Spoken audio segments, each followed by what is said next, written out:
Well, we have just rejigged the studio at high speed because we're going to do something new, and that's have three guests live in the studio with us. We're really excited about this. Great guests, we think. Budget 2016 has already been dubbed the boring budget, the blanket budget, the get-stuffed budget by Winston Peters, one that lacked the big bang of previous Bill English budgets, such as the benefit increases or raising the age for free doctors' visits.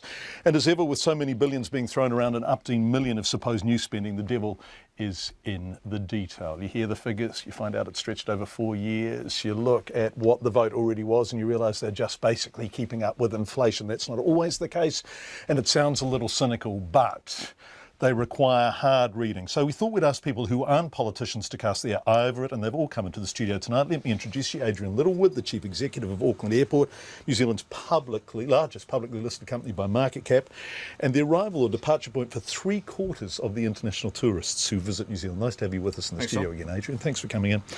Papanahi, the General Manager of Māori health agency Hapai Te Hau-ora, public health expert with a master's degree with honours in health science. Kia ora. Kia ora. Papa, welcome. It's nice to have you here. And Shamubeel Eaqub, no stranger whatsoever to Checkpoint listeners, economist and the author of Generation Rent and earlier Growing Apart Regional Prosperity in New Zealand. Nice to have you back, Shamubeel, and it's Thank your you. little boy Hayden's first birthday, right? It is. Happy birthday, Hayden. Thank you. Shamubeel, let's start with you down the end of the table. What do you make of the budget? It made all the right noises, but what it lacked was aspiration. All the noises were around in the right things in terms of more investment, more spending in the right bits, but there was simply not enough money to make a difference. And the biggest, the most glaring omission was Auckland. There was really nothing in it for Auckland in terms of housing and infrastructure. I raised this with Bill English and he said we have to wait for the Auckland Council to allow us to move effectively in the city. That's not true. I would disagree. I mean, we can use Housing New Zealand tomorrow if we wanted to build tens of thousands of houses. Not everything is reliant on somebody else, and not everything is restricted by the Auckland Council. They've had the housing accord, they've had the special housing areas. These are tools that they have been able to use to circumvent the unitary plan process. So I wouldn't accept that we had no options. I think what we have lacked is a desire to invest, because what's missing I'm a big fan of Bill English's investment approach. What's missing is the investment. Papa, can we come to you if we work our way clockwise around the table? In terms of sheer dollar figures, health did well. But is it good health? Will it make a difference? Are you pleased to see it? It certainly seems as though they have made some consideration of the shifting public mood about the crises, about housing, about social welfare. So there seems as though they have taken into consideration public perspectives on those things. There have been some gains in health. It does take a bit of sifting through the information to find the gems, I think. They have talked and discussed the tax on tobacco, which I think is a really important issue that we need to discuss. That's one of the major impacts, I guess, on the health sector and on disease, and so that's something that the health sector are really interested in. So you support the tax increase on tobacco, obviously. Is it big enough? Would you like to see more? Would you like to see a more explicit and direct attack on tobacco consumption in New Zealand? The government have committed to smoke-free 2025, so there needs to be some robust action, I guess, on that. There is still divided opinion about whether a tax is the right or appropriate way to do this, particularly for marginalised groups. And for Māori women, we have one of the highest smoking rates. Is a tax going to do that, or is it going to put more pressure on families? How are we going to deal with the addiction? Tax is one means of doing that. We need more research into whether new emerging opportunities like the e-cigarettes, what role they can play in this as well. Adrian Littlewood, Chief Executive of Auckland Airport. What do you make of it? Look, there's a lot to agree with Shamubeel on this. I think that if you look back over the course of the last few budgets, Bill English has focused very much on, if you think of it as a car, getting the car back in some decent shape. He's reinflated the tyres. This budget is putting some shock absorbers on the car and really building some capacity, I think, to give them some options into the future. If you look at where the spending priorities have been, in a way they're really keeping pace with growth. Net migration is up, so you're seeing a lot of reinvesting in health and education, which is probably just keeping pace with that growth and demand. Net migration's up, and it's the point Shamubeel made that it's actually up in Auckland, isn't it? 900 new Aucklanders a week, right, according to the Auckland City Council. So Shamubeel says, show me the response to Auckland. Adrian, do you see it? Yeah, look, I understand his point, but I do think also there are some processes that are very close to being completed. I think the unitary plan is very close to giving some certainty or clarity around where the council's falling. I think they're in a delicate position about whether they cut it off at the knees now with only a few weeks to go before we hear what the unitary plan has to say. But I think the signals are very strong that if they don't see the right kind of behaviours that open up the supply that we need, they will act swiftly, and that's cross-party. Certainly they run out of excuses, don't they, once the unitary plan is on the table? Oh, look, that's right, I think. And, the city is growing fast, and there's no doubt that we need to keep pace with that, and that it will create growing pains. I do think these are, we call it good pain in a way. These are things that are a consequence of a growing and vibrant city, and I think we should step back and recognise that for a moment. But it also means we can't let the lag, using the car analogy, the turbo lag, to be too long, because if we leave it too long, we'll miss out on growth. So good pain if you're doing nicely out of it, and tough pain, Papa, if you're being left behind, right? And we've been looking a lot at that over the past 2 or 3 weeks, and a growing awareness of how hard it is, and I hate this term, for the underclass in this city in particular. Do you see much of that? What the communities are saying at the moment is that they're not sure if there is a focus on the immediate needs of summer families, particularly in Auckland, and also they're not sure if they have confidence in a long-term approach. They don't have confidence. They don't feel as though they're in a position to focus on the long term and the downstream effects of that. We will feel that in the health sector. If you're worrying about trying to scrape together a couple of pennies, you may miss that your child needs hearing tests. You may miss that they might need vision tests. You may miss that they might have something wrong with their teeth. We're going to feel that downstream. What are the health impacts of real poverty? The kind of poverty that actually most of us don't see, because urban planning is such that the poorest people don't often live close enough for us to notice them. So in those overcrowded homes, in those uninsulated homes, in those cars people are sleeping in those homes that fall short of grocery money most weeks, what are the health impacts of that? Oh, there are certainly quite a few things that are related to housing, and Philip Howden Chapman, a researcher from Otago University, pointed those out. About 50,000 people will be seen by hospitals because related to housing. So meningitis, asthma, rheumatic fever, all of those types of things are related to housing. So we need decent housing, we need insulated homes, and we also need standards on rental properties. And those are the things that our communities are calling out for. Shamubeel, the interesting thing about this is, and politics is inevitably tribal, and this is also a mid-cycle budget, right? So we have a 3-year campaign, electoral cycle in New Zealand, and this is year 2. But the interesting thing about this is that Nationals voters tend not, by and large, to come from the communities we've seen in the past couple of weeks. Now that's glib and one-dimensional of me, but it's a truism that we can work with, right? So the really poor don't vote National. What's happened is possibly that National's constituency has been more acquainted with the extent of the really poor in the past 2 or 3 weeks and the impact of their poverty on that community. But is there a response to it here? And were National ever going to meaningfully respond to it? Well, I guess there's a couple of things. The politics of it, you're absolutely right. Mid-cycle budget, and this was signed off a long time ago. Yeah, and true. This is why what's happening in the last couple of weeks is not reflected in it.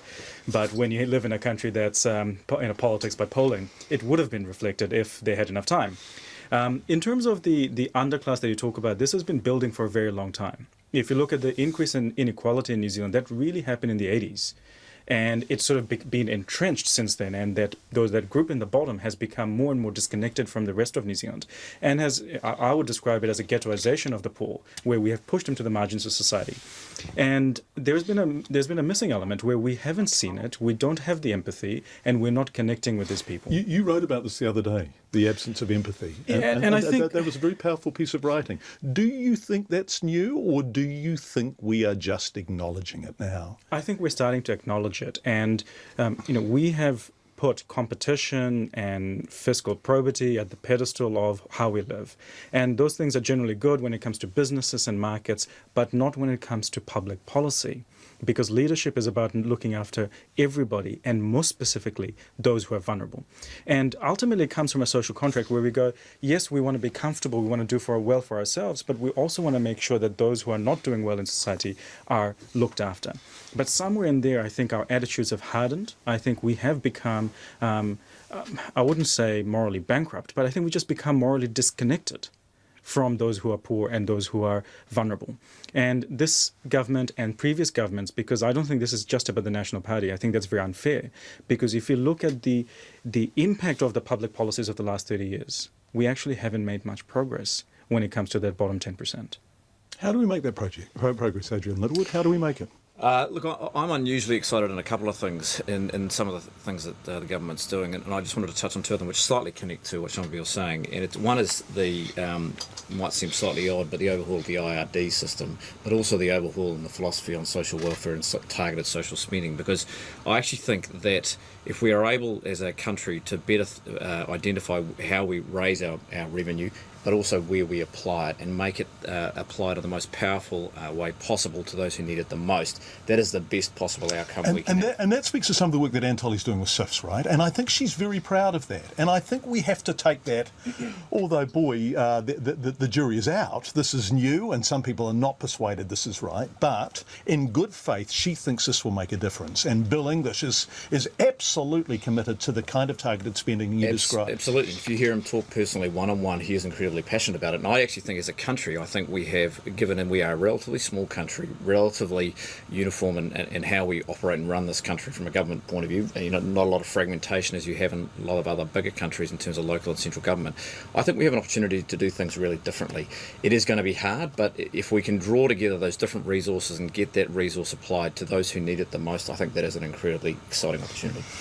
Tapa, this is really crappy when people do this, because no one ever looks at me and says, "Hey, what do white guys think about this?" And so it's so, and I'm sure you get it all the time. But Māori and also Pacifica are disproportionately likely to be at the bottom of the income table. So what will make a difference to the Indigenous population of New Zealand, who are living shorter lives, more likely to end up in jail, more likely to do badly at school, more likely to commit suicide, more likely to be unwell?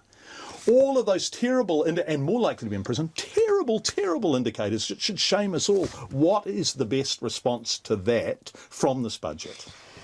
I think you've indicated that it's a large and significant issue, and it's complex and multifaceted. I think that's what you have indicated there in just that question alone. One thing that I did want to pick up on is what Shamubeel mentioned about moving away from empathy and a need to go back there.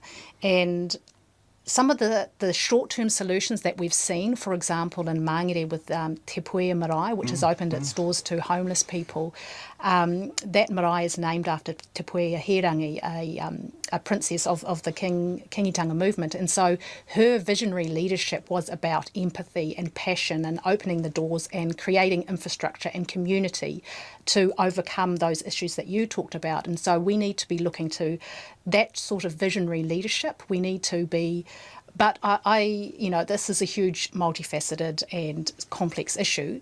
It's not going to be solved in a short-term approach. We need long-term approaches, and not many governments are interested in long-term approaches. It's not going to be solved by anyone who's timid about solving it, is it, either? I mean, you have to solve this with a passionate conviction. You have to believe it's appropriate to solve it, you have to want to solve it, and you have to take people with you when you solve it.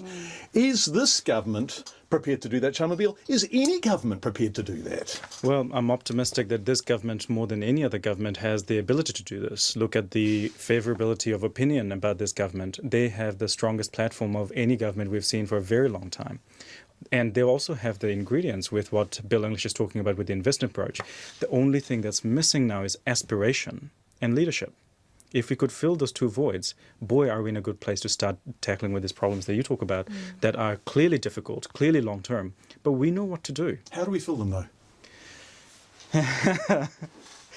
How do we fix politics? How do we get more people engaged in politics? How do we demand of our political masters to do more that shows not just looking at us as individuals, but us as society? I never thought I'd say this in public, but is Peter done right? And that there has to be housing, for example, the politics simply has to be taken out of it. That there has to be cohesion and a totally cross-parliamentary response to it, because that way the consensus that is reached will be binding and lasting. Does that have to happen, Adrian? Is it possible that that might happen? Yeah, look. I think though, if you think about what ultimately lifts people into greater prospects, and it's social mobility, it comes through better jobs, better employment opportunities, and hopefully in the places they want to live and work with their family and friends. Now, if you look at history over many years and decades across different cities, it's about allowing economic growth to prosper and to flow down to the places where people want to live.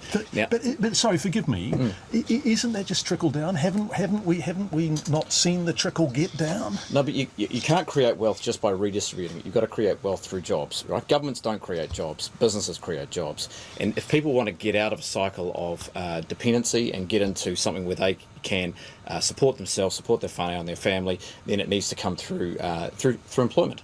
And so, you can't just designate there will be jobs in this region. You can't turn to a government and say that will happen. It has to be through a business driving that growth. And I think if you look at where economic activity tends to follow the flow of opportunity and capital, and often that can come through investment in infrastructure that connects communities better. It connects trade between communities, and I think back to Shamubeel's point, that does take quite a long-term vision. It's not something typically New Zealand has been great at, looking 20-30 years ahead and saying here's how we need to expand and connect the whole country.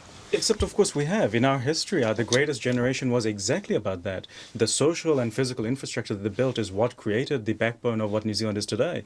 And, the welfare system, the safety net, despite the ills of what it might have today, still is amazing. You're talking about Savage here, are you? Absolutely. And so, you look at our nation building that we did, and this is not just about building physical stuff. It was also about the empathy that was embedded in our political system was done in the post-war period. And we have done it before. And Adrian's absolutely right. It is about the social and economic infrastructure.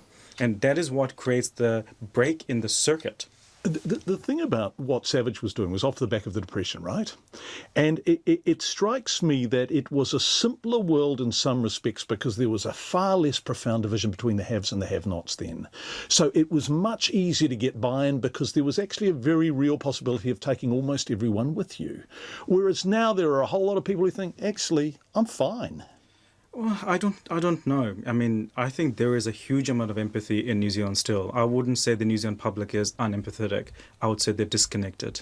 And I think it's being able to reconnect people into community that's what's needed. Because there is still a lot of heart in New Zealand. It's still an extraordinarily friendly and loving place. So there is no reason to think that we can't do this. What a lovely optimistic note. Papa, do you think that? You're nodding and smiling. Do you think that? I'm interested in the role that iwi can play. I know that tomorrow Orake, for example, are holding a post-budget breakfast that Bill English is going to attend. Isn't it great he's attending that? So this is Ngāti Whātua, is it? That's right. Yeah, and so they have a role to play in this. Other iwi have a role to play in this. So, we have a range of decision makers, and so let's get those decision makers together. Okay, and when they get together, what is it that you would like them to fix upon? What is it that you would like them to do? Do we have another 20 minutes to talk about that? We've got another 3 minutes. Okay, I'm not sure I can answer that in 3 minutes, but we need a comprehensive, robust approach that is also prevents ill health in the long term. And so we need to invest in children. We need to invest in infrastructure around children so that they can live to their potential. And Adrian, your point is also if we give the children's parents jobs and a sense of dignity and a sense that they are role models, then that is a thing that will lift. 100%, and I've seen it personally, and we see it in the work we do in our local area in South Auckland. But so I think it's all these things plus that wraparound to support those parents in those early stages when they've got children, and need social support. I think you've got to have that there, and then if you can lead them through education into employment, that is the best path out of poverty. Is it on the cards as a result? Is it more on the cards now as a result of this budget than it was at 9 o'clock this morning, Shamubeel? No, not yet. Papa? Yeah, I'm still digesting the information. Yeah. I'm more confident. I think, as I said, this budget puts shock absorbers. It creates some options for the future. How they choose to deploy that future surplus, we'll see. And it creates options, but at the moment, Bill English, and I'm not using this in a pejorative way, but he's a very orthodox finance minister, right? So does he have to be less orthodox in the exercising of the options? I don't think he's that orthodox in many different ways. So in particular, I think that point I made before in terms of the focus on social spending, I think we might see in the next couple of budgets a real evolution, not quite a revolution in terms of how he's perceived and what his legacy might be. I think he's got the opportunity if he wants to take it up. Right, okay, well that's a fascinating point. Papa, do you have faith that there is something visionary left to come? And you have to answer that question in 1 minute and 5 seconds, and I'd like to hear from Shamubeel as well. I'm not sure it's visionary, but we will sift through the information to find the gems. And you urge them to look for the gems? You urge them to do that? I'm not sure. Yeah. Still digesting. Yeah, thank you so much, Shamubeel. Last word to you. What would you like to see the government do next? Well, if they have the surplus, $6 billion in 2020, what would you like them to do with it? Heading into the next election, I want them to show real aspiration because they've got the right plan. They've got the right language with the investment approach. I want to see some real investment in that investment approach. We're back to nation building and the time is now. Shamubeel Eaqub, Papanahi and Adrian Littlewood, thank you so much. I felt that was really constructive and hopeful, and at some level offered a fantastic template. I hope our politicians were listening. Thank you for coming in. We really appreciate your time. Morning Report will have an excellent panel tomorrow morning in here at 7 o'clock. In the meantime, from everyone on the Checkpoint team and from our 3 fantastic guests tonight, good evening.